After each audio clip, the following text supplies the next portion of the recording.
ทำไมถึงมีคนยอมเสียเงินเป็นหมื่นเป็นแสนให้กับแค่แผ่นกระดาษแข็งแผ่นเดียวทุกคนเนี่ยน่าจะเคยเห็นข่าวกันใช่ไหมล่ะครับกับการซื้อขายการ์ดในตลาดหลักล้านอะไรเงี้ยนะการแนะนำการลงทุนในกระดาษเหล่านี้เรียกของเล่นเด็กพวกนี้ว่าเป็นสินทรัพย์ทางเลือกหรือแม้กระทั่งการตบตีแย่งชิงสินค้ากันเพื่อนำมาขายต่อเนี่ยภาพเหล่านี้มันก็คงไม่ใช่อะไรที่ใหม่ๆแล้วล่ะนะครับและสำหรับคนทั่วไปภาพเหล่านี้ก็คงเป็นภาพจำของการสะสมการ์ดโปเกมอนวงการที่เต็มไปด้วยการซื้อขายของแพงๆการลงทุนและก็การทำกำไรเหมือนกับว่าทุกคนที่อยู่ในวงการนี้เข้ามาเพราะแค่ว่าต้องการที่จะหาเงินจากมันเท่านั้นใช่ไหมล่ะครับแต่ถ้าเงินคือเหตุผลเดียวที่วงการนี้เนี่ยอยู่ได้ถ้าราคาคือสิ่งที่สำคัญที่สุดในคอมมูนิตี้นี้ทำไมเวลาที่ผมดูคอลเลกชันของนักสะสมหลายๆคนผมกลับไม่ได้เห็นแค่การ์ดที่มันมีราคาแพงกันแล้วครับทั้งการ์ดธรรมดาการ์ดที่ต่อให้ตั้งขายไปเท่าไหร่ก็ไม่มีคนซื้อและการ์ดที่แทบจะไม่มีมูลค่าในตลาดเนี่ยมันกลับอยู่ในคอลเลกชันของพวกเขาเหล่านี้เต็มไปหมดเลยเพราะว่าในความเป็นจริงแล้วนะครับนักสะสมส่วนใหญ่เนี่ยไม่ได้วิ่งตามราคาของการ์ดกันอย่างเดียวนะครับไม่ใช่ทุกคนในวงการนี้หรอกนะที่จะมีการ์ดมูลค่า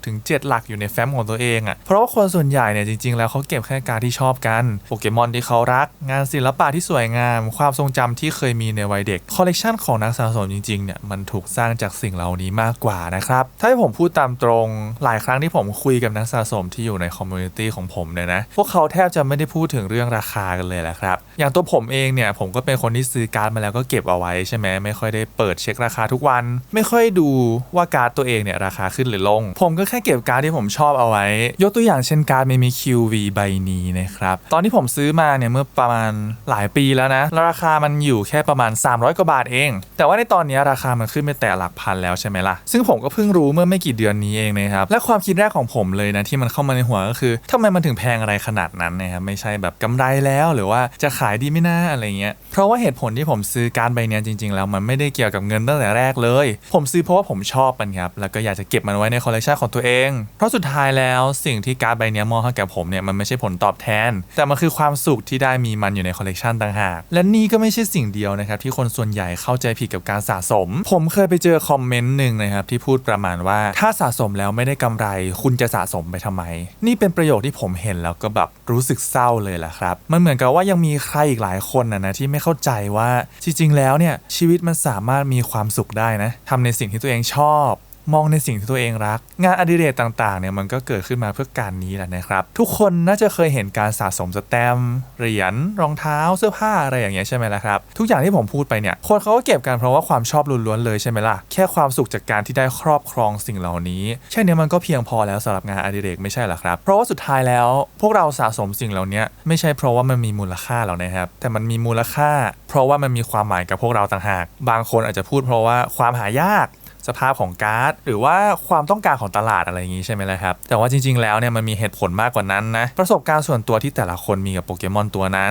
ความคิดถึงที่โปเกมอนมอบให้กับผู้คนที่ชื่นชอบในงานศิลปะและสื่อต่างๆความรู้สึกที่คอมมูนิตี้ของการ์ดเกมได้มอบให้กับเขาเนี่ยสิ่งนี้มันมีผลต่อผู้คนทั้งนั้นแหละนะครับเพราะว่าการ์ดใบนี้มันอาจจะเป็นการ์ดที่เขาเคยเปิดได้ตอนเด็กๆแล้วมันก็หายไปโปเกมอนตัวนี้มันคือตุ๊กตาตัวแรกที่แม่ซื้อให้ตอนเด็กๆภาพวาดนี้มันคือภาพที่ทำให้เรานึกถึงอะไรบางอย่างในชีวิตเหตุผลทั้งหมดนี้เนี่ยมันมีส่วนร่วมให้แต่ละคนเนี่ยมองเห็นคุณค่าของการ์ดเหล่านี้กันครับและสิ่งเหล่านี้นี่แหละที่ทำให้มูลค่าที่พวกเขาต้องการจะจ่ายเพื่อการ์ด1ใบสามารถเพิ่มสูงขึ้นได้ตามความผูกพันที่เขามีกับการ์ดเหล่านี้ครับผมถ้าคุณยังไม่เข้าใจสรุปง่ายๆก็คือผู้คนไม่ได้จ่ายเงินให้กับแผ่นกระดาษแข็งนะครับแต่พวกเขาจ่ายเงินให้กับความทรงจำความรู้สึกและความหมายที่อยู่บนตัวมันต่างหากแน่นอนแหละครับว่าการ์ดบางใบมันก็มีมูลค่าที่ผูกติดอยู่กับตัวมันอยู่คนที่ยอมจ่ายในราคาที่สูงมากจนคนไม่เข้าใจก็มีเยอะเพราะฉะนั้นคลิปนี้คงบอกทุกคนให้เข้าใจไม่ได้นะครับว่าทำไมการ์ด1ใบถึงมีคนยอมจ่ายหลักแสนแต่ผมอยากให้คุณลองทำความเข้าใจดูนะครับว่าทำไมคนหนึ่งถึงสามารถรักสิ่งเหล่านี้ได้มากขนาดนั้นมากจนสามารถแลกเงินจำนวนมหาศาลเพื่อการได้เป็นเจ้าของการ์ดเพียงแค่ใบเดียวได้การที่คุณไม่ได้ใส่ใจหรือว่า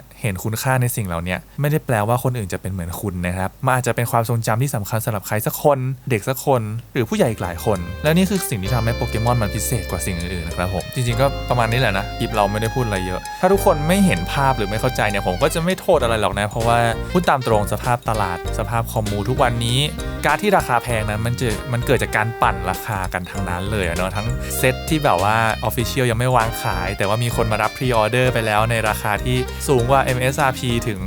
5 เท่าอะไรเงี้ยนะครับมันมีคนที่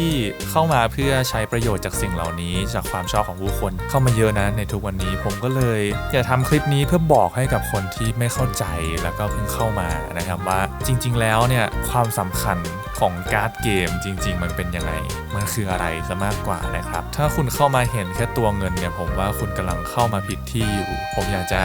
แชร์ความคิดนี้ให้กับใครหลายๆคนก็ถ้าทุกคนคิดได้ก็เป็นเรื่องที่ดีครับถ้าใครหลายคนคิดไม่ได้ก็ไม่เป็นไรนะครับก็ถือว่าพูดไปแล้วนะและแน่นอนนะครับสำหรับทุกคลิปแล้วก็คอมมูนิตี้ที่น่ารักของเราเนี่ยมันก็จะเกิดขึ้นไม่ได้เลยนะถ้าไม่มีสมาชิกนักสะสมทุกคนที่ร่วมกันสนับสนุนกันมานะครับต้องขอบคุณจริงๆเลยนะใครอยากจะมาเป็นนักสะสมในช่องเรากดปุ่มจอยด้านล่างเริ่มต้นแค่เดือนละ29 บาทเท่านั้นนะครับสำหรับ Collectors POV วันนี้มีแค่นี้แหละไว้เจอกันคลิปหน้าบ๊ายบาย